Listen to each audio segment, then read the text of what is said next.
Olá, querido aluno! Vamos falar dos riscos de investimento.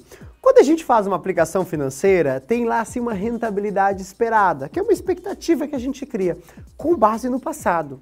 Querendo ou não, quando você apresenta para o investidor aquela tabela de rentabilidades do fundo, ele olha, nossa, esse fundo rendeu 10% ano passado, e ele decide aplicar nesse fundo que rendeu 10% ano passado, por mais que esteja escrito ali bem grande assim na tabela dele, rentabilidade passada não é sinônimo nem garantia de rentabilidade futura, no inconsciente do investidor ele cria essa expectativa e espera ganhar esses mesmos 10%. Mas nós devemos alertar e dizer, só um pouquinho, senhor, pode ser que o senhor não consiga ganhar esses 10%, porque esses 10% é do passado. Mas como assim não vou conseguir ganhar esses 10%? Porque tem riscos. Que tipo de risco? Vamos ao primeiro tipo de risco? Risco de liquidez. Olha como é fácil, ele é bem tranquilo de entender.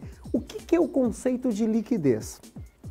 Quando a gente fala em liquidez, dá uma ideia de líquido, algo que gasta fácil, algo que gasta de maneira, sai pela torneira o líquido. A ideia de liquidez ela tem a ver um pouco com isso. Um investimento que tem liquidez é aquele que eu consigo sair fácil dele, ou seja, que eu consigo gastar fácil esse investimento, que eu consigo transformar ele em dinheiro de maneira fácil. Exemplo, estou com dinheiro numa poupança, lá no banco aplicado. Eu posso pegar meu cartãozinho, digito a senha, saiu o dinheiro da aplicação e voltou para o meu bolso. De maneira bem fácil, de maneira bem rápida, a gente diz que a poupança tem muita liquidez, porque é fácil converter em dinheiro. Alguns investimentos não têm tanta liquidez assim. Você tem no seu portfólio de fundos, alguns fundos chamados fundos de ações. Normalmente esses fundos de ações, eles pedem D mais 4. O que é D? Dias úteis. 4 dias úteis após o pedido do cliente para acreditar o cliente. Por exemplo, eu tenho uma aplicação no fundo de ações da Caixa. E aí eu vou lá e pedir, me resgata o dinheiro que eu estou precisando de 20 mil. Pô, tá bacana. Esse hoje. Você fala para o cliente, olha, infelizmente não vai dar para pagar hoje. Aí o cliente, mas amanhã? Também não é amanhã, porque esse fundo tem liquidez em D mais 4, ou seja, vai demorar 4 dias úteis para esse dinheiro cair na sua conta. Ou seja, tem menos liquidez. Tá entendendo? Para fechar esse exemplo de liquidez, pensa no imóvel. Imóvel é o pior investimento quando a gente fala em liquidez.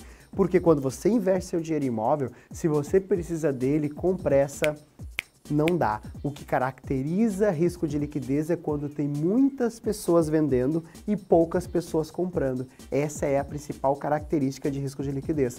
Ações, algumas têm mais liquidez, outras têm menos liquidez. Então, essa é a diferença. Beleza? Vamos falar agora sobre risco de crédito. Muito importante, além do risco de liquidez, nós temos também o risco de crédito. Quando eu falo em risco de crédito, eu estou falando em calote. Presta atenção. Imagina calote, né? Você foi lá, fez um investimento e não recebeu seu dinheiro de volta. Isso é um calote quando eu falo em investimento. Exemplo, apliquei meu dinheiro em CDB de um banco pequeno, não é a Caixa. Esse banco pequeno quebrou. Perdi meu dinheiro. Perdeu, mas tem uma salvação. O CDB faz parte dos investimentos que estão cobertos pelo Fundo Garantidor de Crédito, famoso FGC. Professor, eu já ouvi falar desse FGC. Como que ele funciona? O FGC ele vai cobrir investimentos como CDB, LCI, LCA. Esses são os principais investimentos cobertos. Existem outros, mas para sua prova só esses são importantes. Esses 3 tipos de investimento, assim da poupança também, estão cobertos pelo FGC até o limite de 250 mil. Ou seja, se você colocar um dinheiro num banco e esse banco vir a quebrar, você vai poder recuperar até 250 mil reais porque esse dinheiro está aplicado em algo que está coberto. Por exemplo, um CDB. Agora tome muito cuidado, fundos de investimento não está coberto pelo FGC, que é um fundo, mas não cobre, ele cobre de novo, ó. CDB, vamos colocar aí também a poupança, LCI e LCA até o limite de 250 mil. E o FGC só é acionado quando há uma perda que vai ocorrer de risco de crédito. Então presta atenção, risco de crédito é calote, quando você aplica e não recebe o seu dinheiro de volta. Só para fechar com chave de ouro, olha só, ações não têm risco de crédito. Por quê, professor? Porque quando você compra uma ação de uma empresa, você é dono da empresa e você não está emprestando dinheiro para a empresa. Numa debênture você empresta, então você tem risco de crédito. Numa ação você é dono, você vira o balcão. Não tem como você falar que você deu cano em você mesmo. Então não vai ter calote, não tem risco de crédito. Espero que você tenha entendido muito bem o nosso conceito muito importante de risco de crédito e de FGC, e a gente se encontra no próximo vídeo.